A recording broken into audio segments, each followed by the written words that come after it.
ನಮಸ್ತೆ ಫ್ರೆಂಡ್ಸ್, ಸವಿಪಾಕಶಾಲೆ ಚಾನೆಲ್ಗೆ ತಮಗೆಲ್ಲರಿಗೂ ಸ್ವಾಗತ. ನಾನಿವತ್ತು ಚಿಕನ್ ಲಿವರ್ ಮತ್ತು ಗುಂಡ್ಕಾಯಿ ಫ್ರೈ ರೆಸಿಪಿನ ಮಾಡಿ ತೋರಿಸ್ತಾ ಇದ್ದೀನಿ.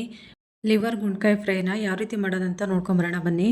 ನೋಡಿ, ಇಲ್ಲಿ ನಾನು ಒಂದು ಅರ್ಧ kg ಆಗುವಷ್ಟು ಲಿವರ್ ಮತ್ತು ಗುಂಡ್ಕಾಯಿನ ತೊಗೊಂಡಿದ್ದೀನಿ. ಅದನ್ನು ಚೆನ್ನಾಗಿ ತೊಳೆದು ಇಟ್ಕೊಂಡಿದ್ದೀನಿ.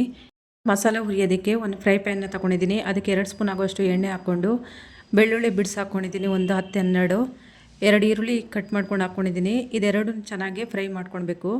ಲಿವರ್ ಮತ್ತು ಗುಂಡ್ಕಾಯಿ ತಿನ್ನಲ್ಲ ಅಂತ ಹೇಳಿದವರು ಈ ರೀತಿಯಾಗಿ ಮಸಾಲಾನ ತೆಗೆದುಬಿಟ್ಟು ಒಂದು ಸತಿ ಫ್ರೈನ ಮಾಡಿ ನೋಡಿ, ತುಂಬಾ ರುಚಿಯಾಗಿರುತ್ತೆ.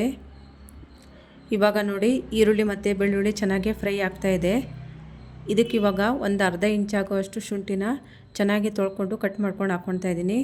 ಇದ್ರ ಜೊತೆಯಲ್ಲಿ 1 ಹಿಡಿ ಆಗುವಷ್ಟು ಪುದೀನ ಸೊಪ್ಪು ಚೆನ್ನಾಗಿ ತೊಳ್ಕೊಂಡು ಹಾಕ್ಕೊಳ್ತಾ ಇದ್ದೀನಿ. ಪುದೀನ ಸೊಪ್ಪು ಚೆನ್ನಾಗಿ ಬಾಡಬೇಕು, ಅಲ್ಲಿ ತನಕನೂ ಚೆನ್ನಾಗಿ ಇದನ್ನು ಫ್ರೈ ಮಾಡ್ಕೊಳ್ಳೋಣ. ಇದಕ್ಕೆ ಕೊತ್ತಂಬರಿ ಸೊಪ್ಪೇನು ಹಾಕ್ಕೊಂಡಿಲ್ಲ, ಬರೀ ಪುದೀನ ಸೊಪ್ಪು ಮಾತ್ರ ಹಾಕ್ಕೊಂಡು ಮಾಡ್ಕೊಳ್ತಾ ಇರೋದು. ಇವಾಗ ನೋಡಿ, ಪುದೀನ ಸೊಪ್ಪೆಲ್ಲ ಚೆನ್ನಾಗಿ ಬಾಡ್ಕೊಂಡಿದ್ದೆಲ್ಲ ಆಗಿದೆ. ಇದನ್ನ ಇವಾಗ ಒಂದು ಸ್ವಲ್ಪ ತಣಿಯಕ್ಕೆ ಬಿಟ್ಬಿಡಬೇಕು. ಈ ಕಡೆ ಗ್ಯಾಸ್ ಮೇಲೆ ಒಂದು ಪಾತ್ರೆ ಇಟ್ಕೊಂಡು ಅದಕ್ಕೆ ಒಂದು ಸ್ವಲ್ಪ ನೀರು ಹಾಕ್ಕೊಂಡು ಗುಂಡ್ಕಾಯಿನ ಒಂದು ಸ್ವಲ್ಪ ಬೇಯಿಸ್ಕೊತಾ ಇದ್ದೀನಿ. ಯಾಕಂತ ಹೇಳಿದರೆ ಗುಂಡ್ಕಾಯಿ ಬೇಗ ಬೇಯೋದಿಲ್ಲ. ಅದಕ್ಕೆ ಒಂದು ಸ್ವಲ್ಪ ಅರಿಶಿನ ಪುಡಿ ಮತ್ತು ಒಂದು ಸ್ವಲ್ಪ ಉಪ್ಪು ಹಾಕ್ಕೊಂಡು ಚೆನ್ನಾಗಿ ಇದನ್ನು ಬೇಯಿಸ್ಕೊತಾ ಇದ್ದೀನಿ. ಅದ್ರ ಜೊತೆ ಬೇಯೋದಕ್ಕೆ ನಾನು ಲಿವರ್ನ ಹಾಕ್ಕೊಂಡಿಲ್ಲ, ಸಪ್ರೇಟಾಗಿ ಎತ್ತಿಟ್ಕೊಂಡಿದ್ದೀನಿ. ಲಿವರ್ ಬೇಗ ಬೆಂದುಬಿಡುತ್ತೆ, ಅದ್ರ ಜೊತೆಲಿ ಹಾಕ್ಕೊಳ್ಳೋದೇನು ಬೇಡ. ಈಗ ಮಸಾಲೆ ಎಲ್ಲ ತಣ್ಣಗಾಗಿದೆ, ಮಿಕ್ಸಿ ಜಾರಿಗೆ ಹಾಕ್ಕೊಳ್ತಾ ಇದ್ದೀನಿ. ಮಿಕ್ಸಿ ಜಾರಿಗೆ ಹಾಕ್ಕೊಂಡು ಇದನ್ನು ನೈಸಾಗಿ ರುಬ್ಕೊಳ್ಬೇಕು.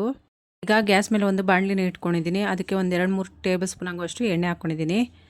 ನಾವು ಏನು ಮಸಾಲೆ ರುಬ್ಕೊಂಡಿದ್ವಲ್ಲ ಆ ಮಸಾಲೆನ ಹಾಕ್ಕೊಂಡು ಚೆನ್ನಾಗಿ ಇದನ್ನು ಸ್ಮೆಲ್ ಹೋಗೋ ತನಕನೂ ಹುರ್ಕೊಳ್ತಾ ಇದ್ದೀನಿ. ಚೆನ್ನಾಗಿ ಇದನ್ನು ಎಣ್ಣೆ ಬಿಡೋ ತನಕನೂ ಫ್ರೈ ಮಾಡ್ಕೊಳ್ಬೇಕು ಮಸಾಲಾನ. ಇವಾಗಲೇ ಇದಕ್ಕೆ ನೀರು ಹಾಕ್ಕೊಳ್ಳೋಕೆ ಹೋಗಬೇಡಿ. ನೋಡಿ, ಮಸಾಲೆ ಎಲ್ಲ ಚೆನ್ನಾಗಿ ಫ್ರೈ ಆಗಿದೆ. ಇದಕ್ಕೆ ಇವಾಗ ಮಿಕ್ಸಿ ಜಾರ್ ತೊಳೆದಿದ್ದು ನೀರು ಮಾತ್ರ ಹಾಕ್ಕೊಳ್ತಾ ಇದ್ದೀನಿ, ಜಾಸ್ತಿ ನೀರು ಹಾಕ್ಕೊಳ್ಳೋಕೆ ಹೋಗಬೇಡಿ. ಇದಕ್ಕೆ ಇವಾಗ 1/4 ಟೀ ಸ್ಪೂನ್ ಆಗುವಷ್ಟು ಅರಿಶಿನ ಪುಡಿನ ಹಾಕ್ಕೊಳ್ತಾ ಇದ್ದೀನಿ. ಅರ್ಧ ಟೀ ಸ್ಪೂನ್ ಆಗುವಷ್ಟು ಅಚ್ಕಾರದ ಪುಡಿನ ಹಾಕ್ಕೊಳ್ತಾ ಇದ್ದೀನಿ. ಅರ್ಧ ಟೀ ಸ್ಪೂನ್ ಆಗುವಷ್ಟು ಕಾಳುಮೆಣಸು ಪುಡಿನ ಹಾಕ್ಕೊಂಡು ಚೆನ್ನಾಗಿ ಇದನ್ನು ಕಲಸಿ ಮಿಕ್ಸ್ ಮಾಡಿಕೊಂಡು ಕುದಿಯೋಕ್ಕೆ ಬಿಟ್ಬಿಡಬೇಕು. ನಾನಿಲ್ಲಿ ಮಸಾಲಾನ ಗ್ರೇವಿ ಥರ ಮಾಡ್ಕೊಂಡಿದ್ದೀನಿ. ಯಾಕಂತ ಹೇಳಿದರೆ ನಾವು ಲಿವರ್ ಇನ್ನೂ ಬೇಯಿಸೋಕೆ ಇಟ್ಕೊಂಡಿಲ್ಲ.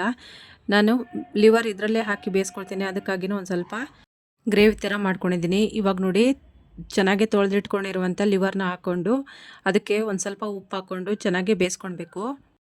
ಉಪ್ಪು ಹಾಕಿ ಚೆನ್ನಾಗಿ ಇದನ್ನು ಒಂದು ಸತಿ ಕಲಸಿ ಮಿಕ್ಸ್ ಮಾಡಿಕೊಂಡು ಚೆನ್ನಾಗಿ ಇದನ್ನು ಕುದಿಸ್ಕೊಳ್ತಾ ಬೇಯಿಸ್ಕೊಳ್ಬೇಕು. ಇವಾಗ ನೋಡಿ, ಅದ್ರ ಕಲರೇ ಚೇಂಜ್ ಆಗ್ತಾಯಿದೆ ಬೇಯ್ತಾ ಬರ್ತಾ ಇದ್ದಂಗೆ. ಮೊದಲು ಮಸಾಲೆ ಎಲ್ಲ ಗ್ರೀನ್ ಕಲರ್ ಇತ್ತು, ಇವಾಗ ನೋಡಿ ಕಲರ್ ಚೇಂಜ್ ಆಗಿಬಿಟ್ಟಿದೆ. ಈಗ ಇದಕ್ಕೆ ಗುಂಡ್ಕಾಯಿ ನಾವು ಏನು ಬೇಯಿಸ್ಕೊಂಡಿದ್ವಲ್ಲ ಅದನ್ನು ಹಾಕ್ಕೊಂಡು ಚೆನ್ನಾಗಿ ಇದನ್ನು ಮತ್ತೆ ಕುದಿಸ್ಕೊಳ್ಬೇಕು. ನೋಡಿ, ಇವಾಗ ಒಂದು ಪ್ಲೇಟ್ನ ಮುಚ್ಚಿಬಿಟ್ಟು ಚೆನ್ನಾಗಿ ಇದನ್ನು ಬೇಯಿಸ್ಕೊತಾ ಇದ್ದೀನಿ. ಒಂದು 5 ನಿಮಿಷ ಚೆನ್ನಾಗಿ ಬೇಯಿಸ್ಕೊಂಡಿದ್ದೆಲ್ಲ ಆಗಿದೆ. ನೋಡಿ, ಈಗ ಪ್ಲೇಟ್ ಓಪನ್ ಮಾಡಿ ಮತ್ತೆ ಒಂದು ಸತಿ ಕಲಸಿ ಅರ್ಧ ಟೀ ಸ್ಪೂನ್ ಅಷ್ಟು ಗರಂ ಮಸಾಲಾನ ಹಾಕ್ಕೊಳ್ತಾ ಇದ್ದೀನಿ. ಕರಿಬೇವು ಸೊಪ್ಪು ಒಂದು ಸ್ವಲ್ಪ ಹಾಕ್ಕೊಳ್ತಾ ಇದ್ದೀನಿ. ಕರಿಬೇವು ಸೊಪ್ಪು ಕೊನೆಯಲ್ಲೇ ಹಾಕ್ಕೊಳ್ಳೋದ್ರಿಂದ ಅದ್ರ ಫ್ಲೇವರ್ ತುಂಬಾ ಚೆನ್ನಾಗಿರುತ್ತೆ. ಮೊದಲಿಗೆ ಕರಿಬೇವು ಸೊಪ್ಪನ್ನ ಹಾಕ್ಕೊಳಕ್ಕೆ ಹೋಗ್ಬಿಡಿ, ಫುಲ್ ಮೆತ್ತಗಾಗಿ ಚೆನ್ನಾಗಿರೋದಿಲ್ಲ. ಇವಾಗ ನೋಡಿ, ಮಸಾಲೆ ಎಲ್ಲ ಗಟ್ಟಿಯಾಗಿ ಡ್ರೈ ಆಗ್ತಾಯಿದೆ. ಇದು ತಣ್ಣಗಾದ್ರ ಮೇಲೆ ಇನ್ನೂ ಫುಲ್ ಫ್ರೈ ಥರ ಡ್ರೈ ಆಗಿಬಿಡುತ್ತೆ. ಇವಾಗ ಒಂದು ಸತಿ ಚೆನ್ನಾಗಿ ಕಲಸಿ ಮಿಕ್ಸ್ ಮಾಡಿಕೊಂಡು ಕೊನೆಯಲ್ಲಿ ಕೊತ್ತಂಬರಿ ಸೊಪ್ಪು ಹಾಕ್ಕೊಂಡ್ರೆ ಚಿಕನ್ ಲಿವರ್ ಗುಂಡ್ಕಾಯಿ ಫ್ರೈ ರೆಡಿಯಾಗುತ್ತೆ. ನೋಡಿದ್ರಲ್ವಾ ಫ್ರೆಂಡ್ಸ್, ಕಡಿಮೆ ಸಾಮಗ್ರಿಗಳನ್ನೆಲ್ಲ ಬಳಸ್ಕೊಂಡು ಟೇಸ್ಟಿಯಾಗಿರುವಂತಹ ಚಿಕನ್ ಲಿವರ್ ಗುಂಡ್ಕಾಯಿ ಫ್ರೈನ ಯಾವ ರೀತಿ ಮಾಡೋದಂತ ತಿಳ್ಕೊಂಡು ಇಷ್ಟ ಆದರೆ ಲೈಕ್ ಮಾಡಿ, ಶೇರ್ ಮಾಡಿ, ಸಬ್ಸ್ಕ್ರೈಬ್ ಮಾಡಿ friends. Thank you for watching.